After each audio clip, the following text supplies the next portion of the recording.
आता है, क्योंकि उसमें करंट फैला हुआ है।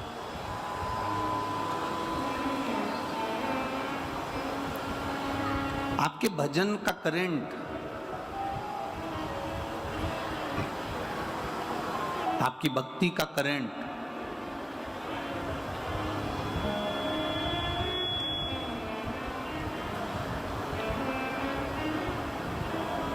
जब तक आपके भीतर चल रहा है, जब तक आपके भीतर चल रहा है, तब तक दुख, तकलीफ, कष्ट, रोग, बीमारियां ये छू नहीं सकती, क्योंकि करंट भी कोई साधारण नहीं है।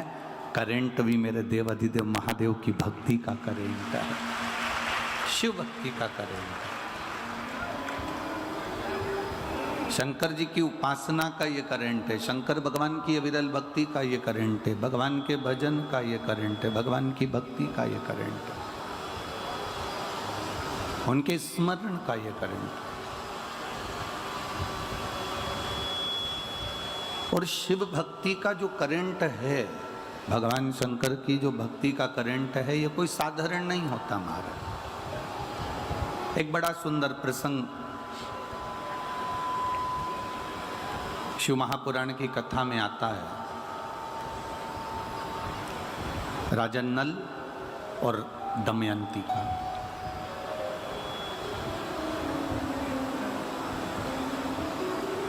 थोड़ा ध्यान लगाएंगे ना तो आपको यह राजा नल और दमयंती का जो चरित्र है, ये जीवन की एक सार्थकता है,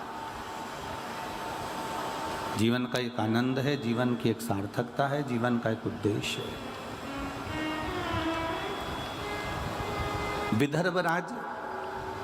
विदर्भ देश के राजा भीम की पुत्री थी दमयंती।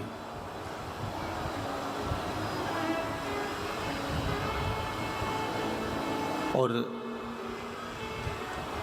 निषद के राजा वीरसेन के पुत्र थे राजा नल।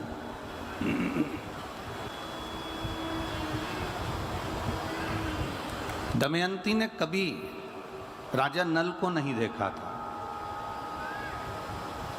और ना राजा नल ने कभी दमयंती को देखा था। इन दोनों ने आपस में किसी को देखा ही नहीं। ये आपके और हमारे जैसा प्रसंग है। ना हमने ना आपने कभी देवाधिदेव महादेव को प्रत्यक्ष कभी नहीं देखा और देवाधिदेव महादेव हमारे सामने कभी प्रत्यक्ष नहीं आए। और शिव महापुराण की कथा कहती है कि देवाधिदेव महादेव हमारे सम्मुख में भले ना आए हों, पर देवाधिदेव महादेव की कृपा जब बरसती है तो ऐसा लगता है किसी न किसी रूप में आकर वो हमारा कार्य कर कर चले जाते हैं। किसी न किसी रूप में वो आते हैं और हमारा कार्य कर कर चले जाते हैं। ये चल रहा है बक्से अंदर के सारे, किसी न किसी रूप में आकर वो अपना कार्य कर कर चले जाते हैं। आते जरूर हैं, पहुँचते जरूर हैं। शिव दमयंती ने कभी राजा नल को नहीं देखा और राजा नल ने कभी दमयंती को नहीं देखा। ना दमयंती राजा नल को देख पाई है, ना राजा नल कभी दमयंती को देख पाए। अब प्रेम कैसे हुआ, तो वो कहा कि राजा नल के सामने जब भी कोई सुंदरता की बात करता था तो वो दमयंती की सुंदरता की बात करता था। वो दमयंती की सुंदरता का प्रसंग करता था, दमयंती की सुंदरता की बात करता था। और दमयंती के सामने जब भी कोई प्रसंग आता था तो वो राजा नल की सुंदरता का प्रसंग आता था। राजा नल की सुंदरता का प्रसंग बढ़ जाता था। ये इतने जो शिव भक्त हैं, लाखों की संख्या में जो पहुँचे हैं। कल प्रशासन कह रहा था कि गुरुजी कम से कम 4.5 से 5 लाख लोग भक्त इस पावन मैनपुरी की भूमि पर कथा श्रवण कर रहे हैं।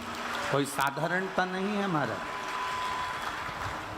प्रतिदिन बनखंडेश्वर महादेव समिति कमेटी, यजमान परिवार जो समिति है, वो कमेटी है जो प्रतिदिन टेंट बढ़ाने का काम करती है। कभी अब इधर तो बढ़ नहीं सकता क्योंकि जगह नहीं है इतनी, पर इधर जहाँ जहाँ तक वो बढ़ा सकती है वहाँ वहाँ तक दरवाजे तक टेंट को बढ़ाने का काम कर दिया।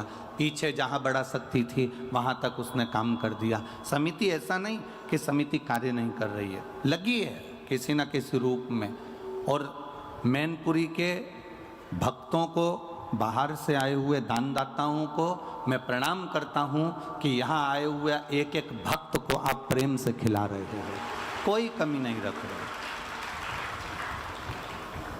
कोई बिस्कुट, कोई खिचड़ी, कोई हलवा, कोई पूड़ी, कोई सब्जी, कोई सामग्री, कोई जो तुमसे बन रहा है वो तुम इतने भंडारे चला दिए हो, इतना प्रेम से भोजन करा रहे हो कि मैं आपको दंडवत प्रणाम करूं तो भी कम होगा।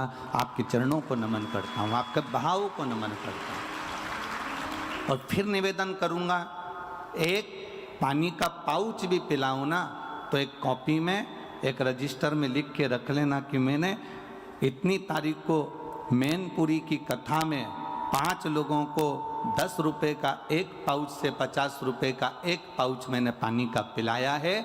और वो 50 रुपए लिख कर रखना और 3 से 4 महीना इंतजार करना, वो 50 का वो कितना दे देता है वो उसके ऊपर है। उसके खजाने में कोई कमी नहीं, उसके भंडारे में कोई कमी नहीं।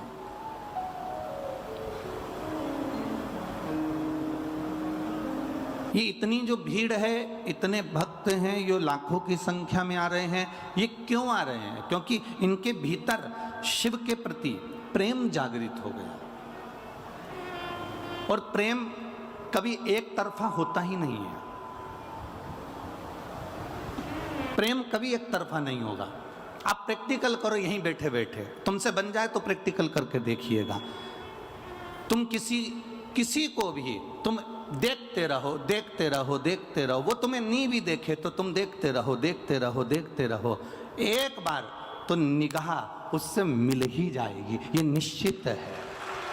वो एक बार आपको पलट कर देख ही लेगा। एक बार वो आपको पलट कर, आप ना देख, आप उसको देखते रहो, देखते रहो, देखते रहो, तो एक ना एक बार वो निगाह मिलती जरूर है। उसी तरह ये प्रेम अकेला नहीं है कि आप शंकर भगवान से स्नेह करते हो, आप शिव जी की भक्ति करते हो, आप शंकर का गुणगान करते हो, आप शंकर का स्मरण करते हो, आप शिव तत्व को स्मरण कर रहे हो, आप शंकर जी का गुणगान कर रहे हो। ये तुम्हारा अकेले का प्रेम नहीं है। तुम उसको देखती रहती हो, तुम उसकी कथा सुनती रहती हो, तुम उसका भजन करती रहती हो, भजन करती रहती हो। दमयंती ने नल के बारे में इतना सुना, नल ऐसा था, इतना सुंदर था, ऐसा था, और नगर का राजा था, निश्चित नगर का राजा का पुत्र था, इतना सुंदर था, वीर था, सेना भी उसकी प्रबल थी, योद्धा भी प्रबल था।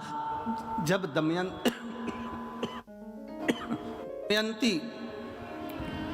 दमयंती नल के लिए सुनती जा रही है, सुनती जा रही है, सुनती जा रही है, तो दमयंती के हृदय में नल के प्रति प्रेम जागृत हो गया। दमयंती के हृदय में नल के प्रति प्रेम जागृत हो गया, नल के प्रति प्रेम आ गया। अब नल ने दमयंती के बारे में सुना, खूब सुना, दमयंती इतनी सुंदर है और राजा विदर्भ देश के राजा भीम की पुत्री है, बड़ी सुंदर है, बड़ी वीर है, बड़ी योद्धा है, और पूरा उसके जीवन का एक आनंद राजा नल सुनते रहे, सुनते रहे, सुनते रहे, तो राजा नल के हृदय में भी प्रेम जागृत हो गया। अब ये प्रेम कहाँ नजर आया?